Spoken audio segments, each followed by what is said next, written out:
मैं सीधे संजय शर्मा के पास जाऊंगी। संजय शर्मा का जो 4 PM जो न्यूज़ शो है और जो उनका वेबसाइट है और यूट्यूब है, वो अभी तक सबसे मोस्ट पॉपुलर यूट्यूब है। संजय जी, आप रणवीर अलाहाबादिया के खिलाफ जो एक्शन हो रहा है उसके बारे में बात करेंगे। आपसे ये जानने की कोशिश करेंगे कि क्या ये कुछ ज़्यादा ही स्पीड से सरकार काम कर रही है महाराष्ट्र की।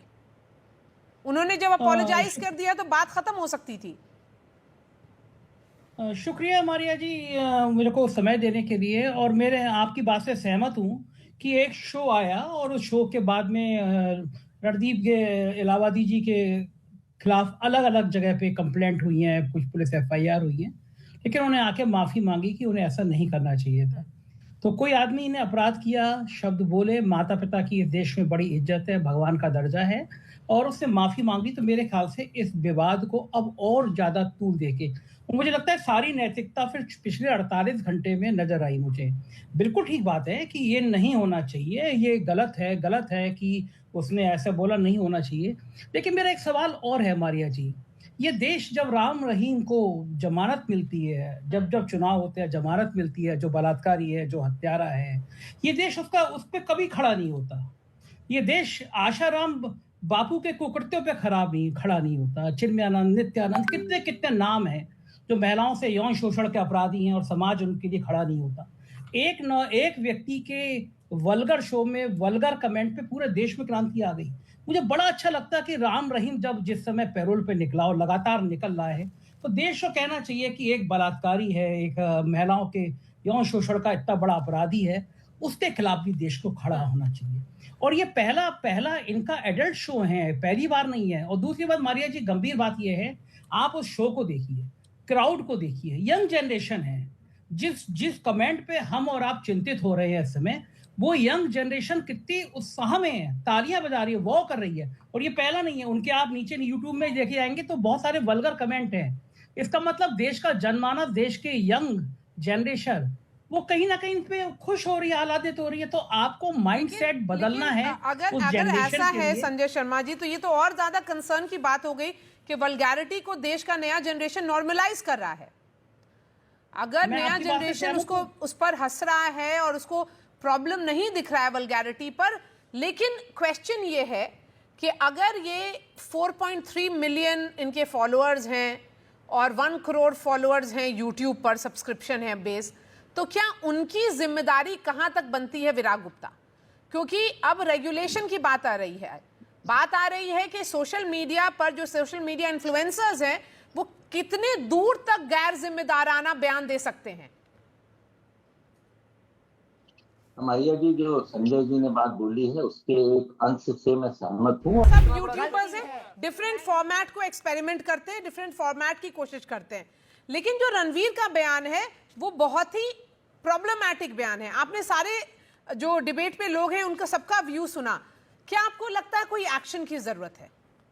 यूट्यूब शायद एक्शन लेगा, बहुत सारे स्टेट्स में पुलिस एक्शन की डिमांड हो रही है, FIR भी हुआ है, लेकिन क्या सही एक्शन होगा ताकि एक डेटरेंट बने कि इसके आगे कोई भी यूट्यूबर या इन्फ्लुएंसर इस तरह की अभद्र बातें नहीं करे? पारी जी, देखिए, किसी भी इन्फ्लुएंसर की सबसे ज़्यादा जो चिंता होती है वो उसके सब्सक्राइबर होते हैं, उसकी सोशल इमेज होती है। कोई भी इन्फ्लुएंसर खड़ा होता है तो उसकी अगर सामाजिक प्रतिष्ठा खराब होती है तो उसके फॉलोअर उसको छोड़ते हैं, उसको सब्सक्राइब करना बंद करते हैं, और ये उसकी सबसे बड़ी हानि होती है। अब हमें चेक करना ये होगा कि क्या इस घटना के बाद इस शो के सब्सक्राइबर बढ़े? निश्चित रूप से बढ़े। क्या हम देखेंगे कल से उसकी व्यूअरशिप बढ़ी? निश्चित रूप से बढ़ी। और हम लोग आइडियलिज्म की बातें कर सकते हैं, हमारा बड़ा भावुक देश है, हम कह सकते हैं कि हम 6 महीने के लिए उस पर प्रतिबंध लगा देना चाहिए। एक प्रैक्टिकल बात समझिए, अगर रणवीर इलाहाबादी यूट्यूब से 50 लाख रुपए कमाता है तो यूट्यूब उससे 1 करोड़ रुपए कमाता है। यूट्यूब भारत की संस्था नहीं है कि भारत कह देगा और यूट्यूब बंद कर देगा। यूट्यूब के अपने मानक हैं, जब तक वो सामाजिक किसी अपराध को साबित ना कर दे, या इस तरह का एक वीडियो मान लिया भारत सरकार ने कहा और उन्होंने हटा दिया। दूसरी सबसे बड़ी मुझे ये मानना, मैं सहमत हूँ इस बात से कि उसको मानसिक पीड़ा जो हुई होगी, उसकी जो ब्रांड इमेज थी। अब हम मारिया जी खुद बताइए, अब क्या रणवीर इलाहाबादी के साथ कोई सेंट्रल मिनिस्टर अपना फोटो खिंचा सकता है? किसी की हिम्मत पड़ेगी कि वो चाय पिला रहे? जो इंसान इतना पॉपुलर था कि प्राइम मिनिस्टर लेके सारे मिनिस्टर उसको बिठाते थे, आज उसकी छवि एक बयान के कारण ऐसी हो गई कि कोई भी इंपॉर्टेंट आदमी उसको संग नहीं बिठाएगा। मुझे लगता है ये सबसे बड़ा दंड है, क्योंकि उसकी सारी मार्केट, उसका सारा एम्पायर इसी बात से था कि उसको आम जन लोग पसंद करते हैं, आम लोग पसंद करते हैं। तो निश्चित रूप से माता पिता का कमेंट उसको बहुत भारी पड़ा, उसकी सामाजिक छवि को भारी पड़ा, उसके यूट्यूब चैनल को भारी पड़ा। कानून अपना काम करेगा, निश्चित रूप से जो धाराएं हैं वो काम करेगी, लेकिन मैं फिर कहूंगा इस देश में केवल एक माता पिता के कमेंट के अलावा सोशल मीडिया पे बहुत सारे लोग ऐसे होते हैं जो नफरती बातें करते हैं। जैसे पूनावाला जी ने कहा कि किसी के परिवार के बारे में कमेंट करते हैं, तो ये तो केवल हमें मानसिक दुख पहुंचाया। इस तरह के कमेंट किसी को उत्प्रेरित करते हैं हिंसा करने के लिए।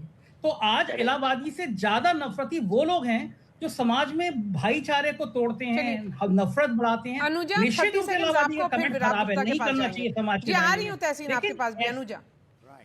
तो ऐसे नफरती लोग जो हैं उन पे कार्रवाई बहुत पहले हो जानी चाहिए। सोशल मीडिया पे एक एक शब्द की जिम्मेदारी है।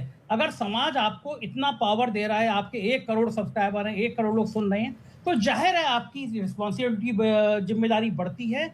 और ये समझ में आना चाहिए कि ये जो 1 करोड़ लोग हैं, ये आपकी इस बात को पसंद करते हैं कि आप समाज के एक जागरूक इंसान हैं, जागरूकता ला रहे हैं।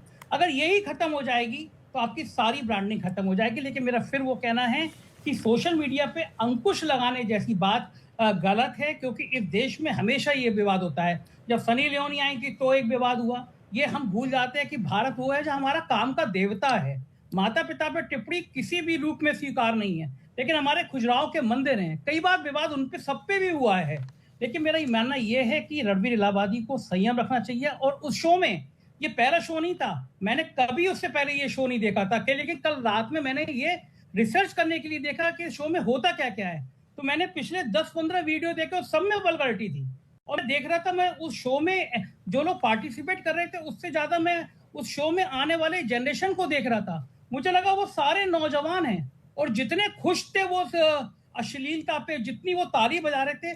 तो मेरी बात ये है शकीला जी, मैं ये कहना चाहूंगा कि हमने कौन सा समाज दिया, और जो समाज हमने दिया उसका जिम्मेदार कौन है? क्या हमारा सिस्टम जिम्मेदार है? हमारे राजनेता जिम्मेदार हैं? हमारे सामाजिक धर्मगुरु जिम्मेदार हैं? हमने कौन सी जनरेशन दे दी? जो समय रैना के शो में इलाहाबादी कह रहा है पूरे यंग लोग खुश हो जा रहे हैं, इसका मतलब हमने जिस जनरेशन को पैदा किया वो जनरेशन इस अश्लीलता को सुन के ताली बजा रही है। तो पूरे समाज की ओवरहालिंग की जरूरत है। एक इलाहाबादी पे आप फांसी चढ़ा दोगे, उससे काम नहीं चलेगा। उसने गलती करी और सबसे बड़ा दंड मिल गया उसको, उसकी सामाजिक प्रतिष्ठा खराब हो गई। बात तो सही कह रहे हैं समाज की ओवरहालिंग